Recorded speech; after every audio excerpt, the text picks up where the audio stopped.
ஞானானந்தமயம் தெய்வம் நிர்மலஸ்படிகாகிருதியும் ஆதாரம் சர்வ வித்யானாம் ஹயக்ரீவம் உபாஸ்மகே. நேயர்கள் அனைவருக்கும் அஸ்ட்ரோ கேஎஸ் ஐயங்காரின் பணிவான நமஸ்காரங்கள். ராகு கேது பெயர்ச்சி 2025 ஏப்ரல் 26ஆம் தேதி சித்திரை மாதம் 13ஆம் நாள் சனிக்கிழமை ரேவதி நட்சத்திரத்தில் இந்த ராகு கேத்துவினுடைய பெயர்ச்சியாகுது. ராகு கேத்து பெயர்ச்சி அப்படின்றது என்ன அப்படின்னா, ராகு கேத்து இந்த ரெண்டு கிரகங்களும், அதாவது ஒரே கிரகங்கள், ஒன்று தலையாகவும் ஒன்று வாலாகவும் கருதப்படுகிறது. இந்த ரெண்டு கிரகங்களும் பார்த்தாலேயானால் 180 பாகையில் ஒன்றுக்கு ஒன்று இருக்கும். இதன் மூலியமாக பார்த்தாலேயானால் எல்லா கிரகங்களும் 7 கிரகங்களும் அதாவது வலப்புறமாக போகும், கிளாக் வைஸில் போகும். ஆனால் ராகு கேத்து மட்டும் இடப்புறமாக போகும், அதாவது ஆன்டி கிளாக் வைஸில் போகும். இதன் மூலியமாக இவ்வளவு நாள் மீன ராசியில் இருந்த ராகு இப்பொழுது கும்பராசிக்கும், கேது கன்னியா ராசியில் இருந்தவர் இப்போ சிம்ம ராசிக்கும் வரார். அதாவது பூரட்டாதி 4ஆம் பாதத்தில் இருந்தவர் பூரட்டாதி 3ஆம் பாதத்துக்கு வரார். உத்திர நட்சத்திரம் 2ஆம் பாதத்தில் இருந்த கேது உத்திர நட்சத்திரம் 1 பாதத்துக்கு வரார். ஸோ இதுதான் ராகு கேத்துவினுடைய மாற்றம். இது 26/4/2025 வருது. இதற்கு அடுத்த ராகு கேது பெயர்ச்சி பார்த்தேனால் 13/11/2026. பொதுவாகவே 1.5 வருஷம் இந்த ராகு கேத்துக்கள் ஒரு ராசியிலையும் இருக்கும். ஒரு ராசியிலிருந்து அடுத்த ராசிக்கு போகிறதுக்கு 18 மாத காலமாகும். ஒரு நட்சத்திர பாதம், அதாவது 9 நட்சத்திர பாதம் கொண்டது ஒரு ராசி. அந்த ஒரு நட்சத்திர பாதம் 2 மாதங்கள் இது எடுத்துக்கும். இந்த ராகு கேது ரெண்டுமே பார்த்தேனால் துர்கிரகங்கள், அதாவது அசுப கிரகங்களாக சொல்லக்கூடியது. அதாவது பாம்பே வலியுது அப்படின்னு சொல்லக்கூடிய அளவுக்கு எல்லாவற்றையும் பிடித்து பீடித்து ஆட்கொள்ளக்கூடிய பாம்புகள். ராகுவை விட கேது மிகவும் கொடுமையானது. இது ராகு கேதுவினுடைய தன்மை. ராகுவை பொறுத்தவரையிலும் பார்த்தேனால் அதாவது போக காரகன். அவர் ராகு எப்பொழுதுமே எல்லாத்தையும் அள்ளி கொடுக்கிறவர். ஏதாவது எந்த ஒரு விஷயம் 1 ரூபா கிடைக்கிற இடத்துல 100 ரூபாயை கிடைக்கக்கூடிய அளவுக்கு பண்ணக்கூடிய போக காரகன். எல்லாவற்றிலும் அபரிமிதமான விஷயங்களை கொண்டு சேர்ப்பார். எல்லாமே ரொம்ப பெரிய ப்ராஜெக்ட்ஸ் எல்லாம் போடுறதெல்லாம் பார்த்தீங்கன்னா ராகுவினுடைய ஆட்டம் ரொம்ப அதிகமாக இருக்கும் அந்த இடத்துல. சரி, கேதுவை பற்றி எடுத்தோமானால் எல்லா விஷயத்தையும் சுருக்குவார், தனிமைப்படுத்துவார், அசிங்கப்படுத்துவார், அதாவது கேவலப்படுத்துவார். எல்லாவற்றையும் தானே புரிந்து கொள்ள அளவுக்கு எல்லா விஷயத்தையும் அனலைஸ் பண்ணி அதுக்குள்ளே இருக்கிற விஷயங்களை, மூலக்கூறுகளை சென்று பார்க்கக்கூடிய அளவுக்கு அவர் யோசிக்க வைப்பார். தன்னை தானே உணர்தல் அப்படின்றது கேதுவினுடைய ஆதிக்கம் அதிகமாக பொருந்தியவர்களுக்கு நிச்சயமாக உண்டு. இதை தவிர பார்த்தாலேயானால் ராகுவை பொறுத்தவரையிலும் 1 100ஆகக்கூடியவர், ரொம்ப பெருசாக பிரம்மாண்டத்தை கொடுக்கக்கூடியவர். கேது 100 இருந்ததுன்னா 1 ஆகிடுவார், 1 இருந்தால் -100 ஆகிடுவார். அந்த மாதிரி ரொம்ப சுருக்கக்கூடியவர். அவர் இருக்கும் வீட்டையும் பார்க்கும் வீட்டையும் சுருக்கக்கூடியவர். இந்த பொதுவாகவே ராகு கேது ரெண்டுமே துர்கிரகங்கள். ஆனால் சுபர்களுடைய பார்வையோ சுபர்களோட சேர்ந்து இருக்குமேயானால் ரொம்ப பெரிய ஏற்றத்தை கொடுக்கும். அதை தவிர பார்த்தேனால் சுபர்கள்னு சொல்றதை விட அவர்கள் எந்த வீட்டில் இருக்கிறார்களோ அவர்கள் ஆட்சி உச்ச மூல திரிகோண வீடுகளாக இருந்து அது ஒரு பெரிய ஏற்றத்தை கொடுக்கும். திடீர் ஜாக்பாட் எல்லாம் அடிக்கக்கூடிய காலகட்டமாக அமையப்போகிறது. அதை தவிர பார்த்தேனால் ராகுவை பொறுத்தவரையிலும், அதாவது வெளிநாட்டிலிருந்து, வெளி மாநிலத்திலிருந்து, வெளி ஊரிலிருந்து, வெளி மதத்திலிருந்து இவர்கள் மூலியமாக உங்களுக்கு இன்வெஸ்ட்மெண்ட் ஃபண்டு வரும். திடீர் வேலை பிராப்திகள் வரும். வெளிநாட்டிலிருந்து வெளிநாடு போகக்கூடிய வேலை பிராப்திகள்லாம் நிறைய வரும். அதை தவிர பார்த்தேனால் வெளியூர் வெளி மாநிலம்லாம் போயிட்டு வரக்கூடிய வாய்ப்புகள்லாம் ரொம்பவுமே அதிகமாக இருக்கும். ஆனால் கேத்துவை பொறுத்தவரையிலும் பார்த்தேனால் கேத்துவுக்கு பொதுவாகவே பார்க்கும்போது அது மருத்துவ கிரகம்னு சொல்லக்கூடியது. மருந்து, அதை தவிர மயக்க நிலையை உருவாக்கக்கூடியது, மயக்க மருந்து, இந்த மாதிரியான விஷயங்கள், போதை வஸ்துக்கள், போதை தரும் இடத்துலையே ஒரு இடத்த விட்டு வெளியில் போகாமல் இருக்கக்கூடியது. ராகுவும் போதை தருவார். போதைக்கு உண்டான பொருட்களுக்கு உண்டானது இது பண்ணுறது, ட்ரக் டிராஃபிக்கிங், இதெல்லாம் பண்ணுறதுக்கும் ராகு வேணும். கேது அந்த மூலப்பொருளாக இருப்பார். அதுதான் ரொம்ப விஷயம். 2 பேருமே பேருமே ஒரே இடத்துல வருவாங்க, ஆனால் கொஞ்சம் கொஞ்சம் மாறுபடுவாங்க. ரொம்ப ஜாகிரதையாக அதை வந்து கணக்கு பண்ணணும். அது தவிர பார்த்தேனால் அதாவது இந்த பில்லி சூன்யம் ஏவல் ஒருத்தர் வந்து பயமுறுத்துறது இந்த மாதிரியான விஷயங்கள் எல்லாம் கேத்துவனுடைய ஜாலங்கள் அதிகமாக இருக்கும். ராகுவை பொறுத்தவரையிலும் அவர் சொல்லி அடுத்தவங்க கேட்டு மயக்க வைக்கக்கூடிய அளவுக்கு அந்த கரும்பாம்பு செம்பாம்புன்னு சொல்லுவாங்க. ராகுவை கரும்பாம்புன்னும் கேத்துவை செம்பாம்புன்னு சொல்லுவாங்க. ராகுவுக்கு பார்த்தீங்கன்னா 18 வருஷம் இந்த விம்சோத்தரி திசையில் கொடுத்துருக்காங்க. கேத்துவுக்கு 7 வருஷம் கொடுத்துருக்காங்க. 18 வருஷத்தில் ஒருவருக்கு ராகு நல்லபடியாக இருந்து சுவர்களால் பார்க்கப்பட்டு அவர்களுடைய இருந்த இடத்தினுடைய வீட்டினுடைய அதிபதி ஆட்சி உச்ச மூல திரிகோணம் திக்பலம் இந்த மாதிரியான விஷயங்கள் அடைந்திருந்தாரே ஆனால் நல்ல ஒரு யோகத்தை அந்த காலகட்டத்தில் கொடுப்பார். இப்போ பார்த்தேனால் இந்த ராகு கேத்துக்கு பார்த்தீங்களேனால் ராகுக்கும் கேத்துவுக்கும் சிறு சிறு அதாவது பிரச்சனைகள் இருக்குமே ஆனால் அவர்கள் இருக்கும் இடத்தின் மூலியமாக பிரச்சனை இருக்குமே ஆனால் அவர்களுக்கு என்ன எளிய பரிகாரம் செய்யலாம் அப்படின்றத பார்க்கும்பொழுது ராகுவுக்கு எளிமையான பரிகாரம் அப்படின்னு சொல்லக்கூடியது ராகு காயத்ரி.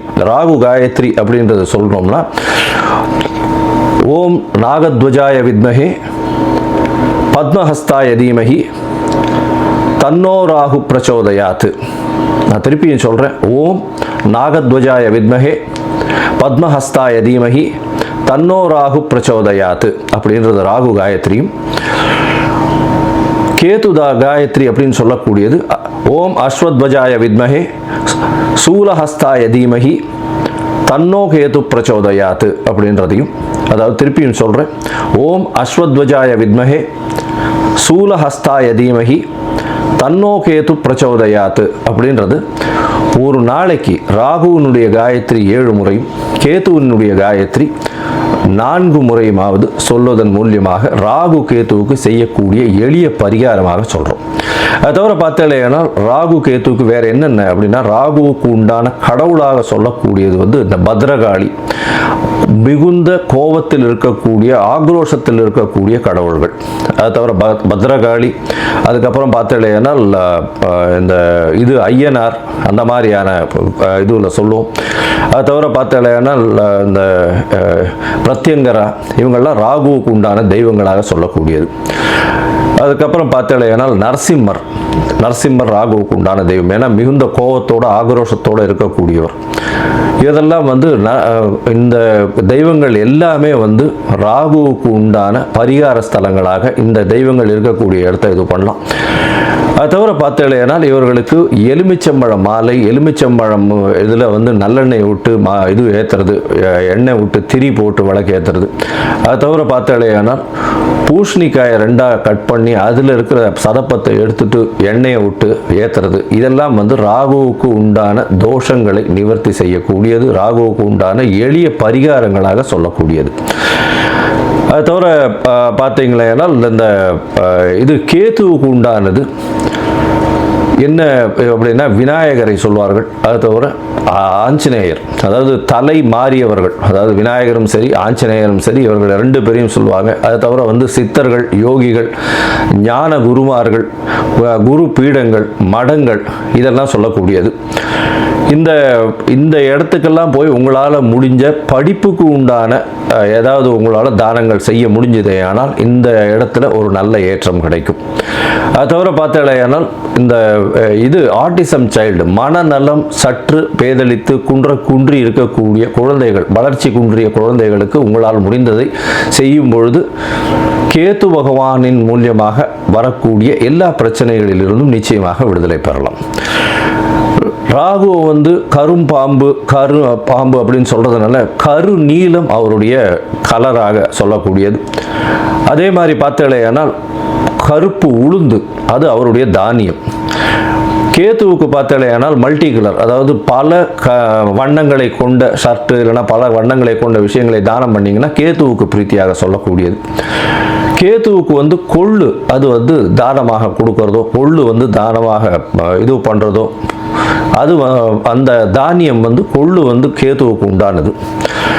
ராகுவுக்கு பார்த்தீங்கன்னா இந்த சூதாட்டம், கேளிக்கை மையம், அதை தவிர பாரு அந்த மாதிரியான விஷயங்கள் வந்து ராகுவினுடைய இடத்தின் கட்டுப்பாட்டை கொண்டவர் அவர். கேத்துவுக்கு வந்து மடம், அதை தவிர வந்து இது தபோவனம் இந்த மாதிரியான விஷயங்கள். அதை தவிர தனித்து இருக்கக்கூடிய இடங்கள், அதை தவிர வந்து இந்த தவம் செய்யும் இடம், இதெல்லாம் பார்த்தீங்கன்னா கேதுவனுடைய இடமாக சொல்கிறாங்க.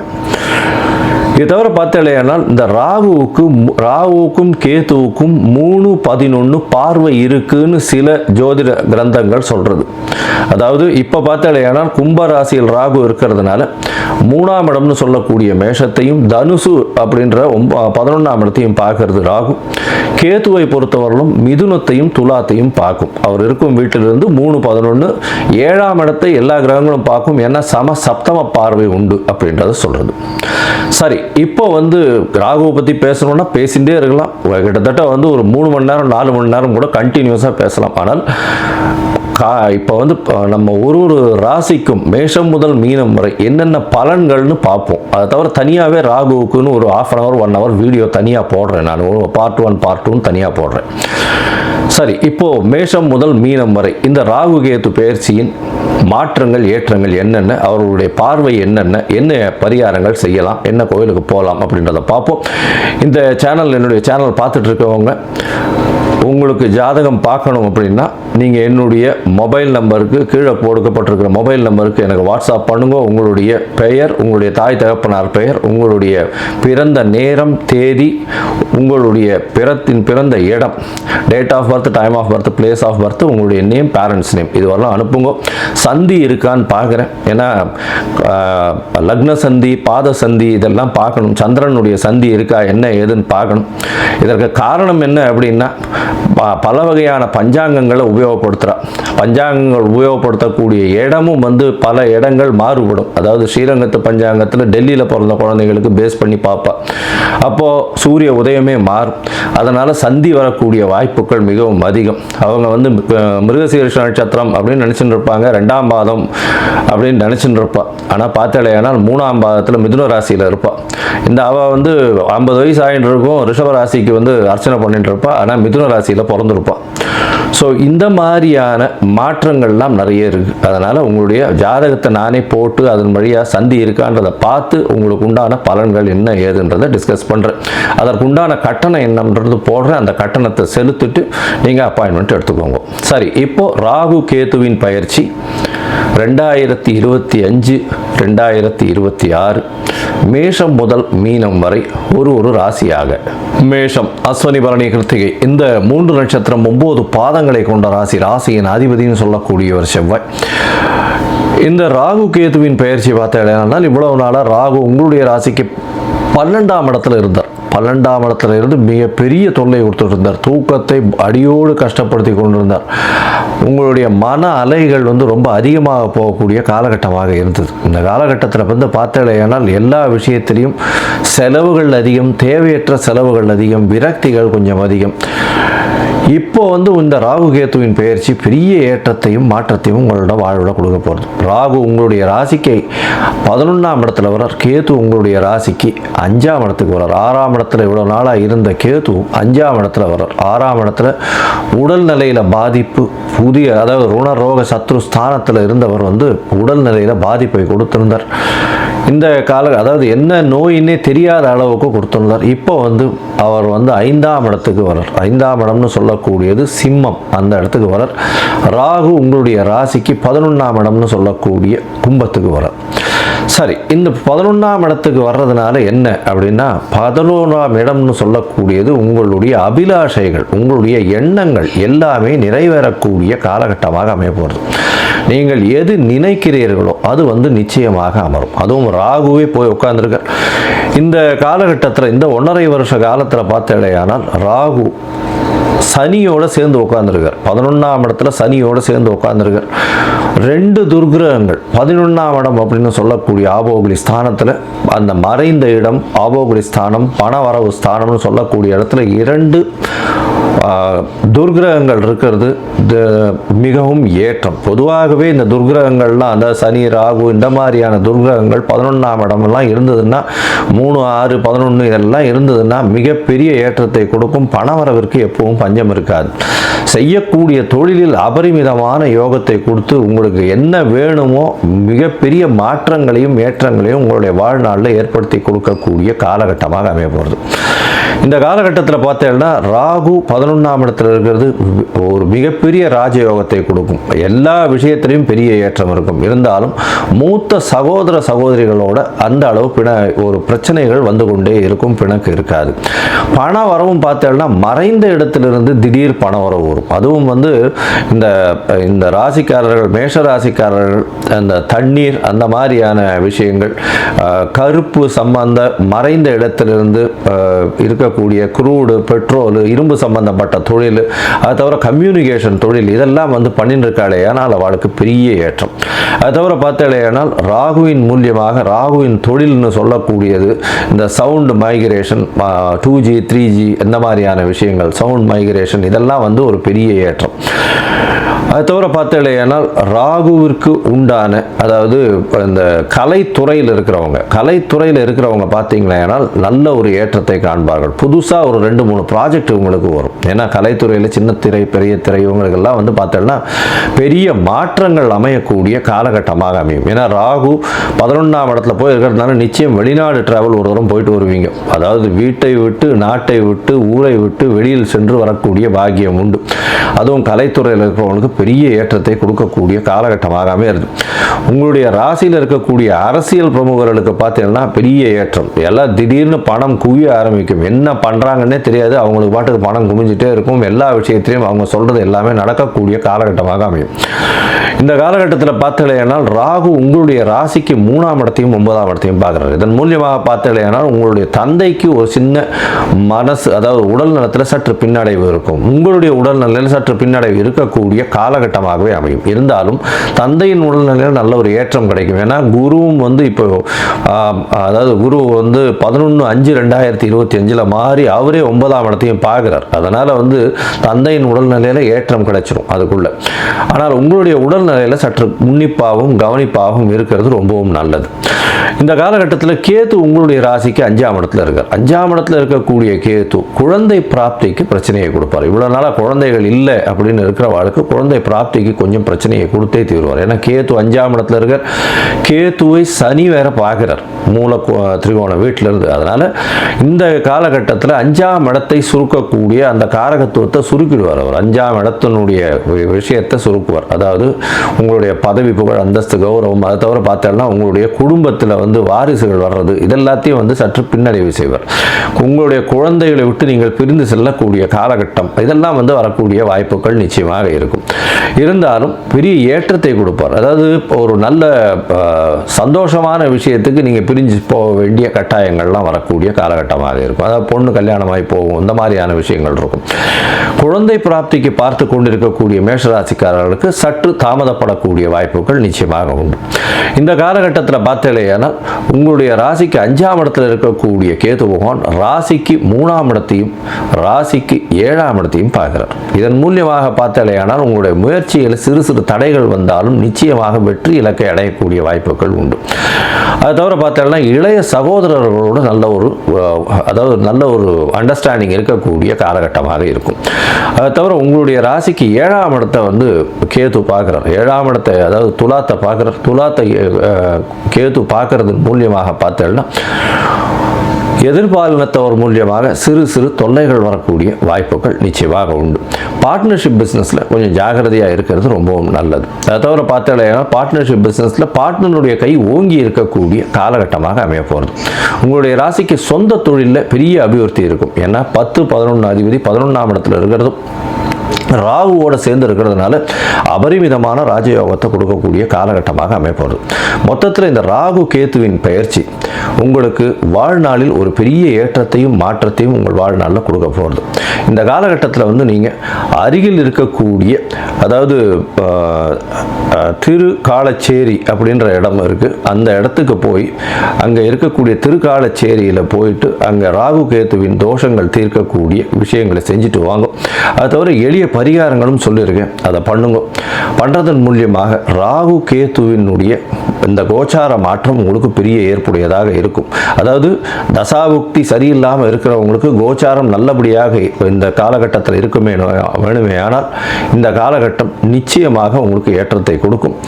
பண வரவிற்கு பஞ்சம் இருக்காது. உடல் நலத்தில் ரொம்பவும் பெரிய ஏற்றம் இருக்கக்கூடிய, அதாவது உடல் நலத்தில் சற்று பின்னடைவு இருக்கும். மொத்தத்தில் பார்த்தேனால் பண வரவு எல்லா விஷயத்திலையும் இருக்கும்.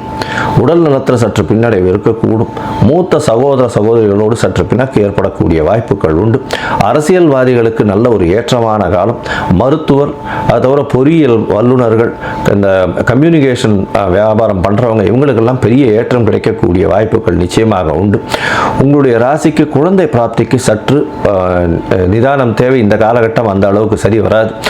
அது தவிர பார்த்தேனால் குழந்தைகள் மூலியமாக நல்ல ஒரு ஏற்றம் கிடைக்கக்கூடிய காலகட்டமாக அமைய போகிறது. குழந்தைகள் சற்று பிரிந்து இருக்கக்கூடிய வாய்ப்புகள் நிச்சயமாக இருக்கும். முயற்சிகள் எல்லாமே வெற்றி பெறக்கூடிய வாய்ப்புகள் நிச்சயமாக உண்டு. உங்களுடைய ராசிக்கு பார்த்தேன்னா உடல் நலத்தில் சற்று பின்னடைவு இருக்கும். ஜாகிரதையாக இருக்கிறது நல்லது.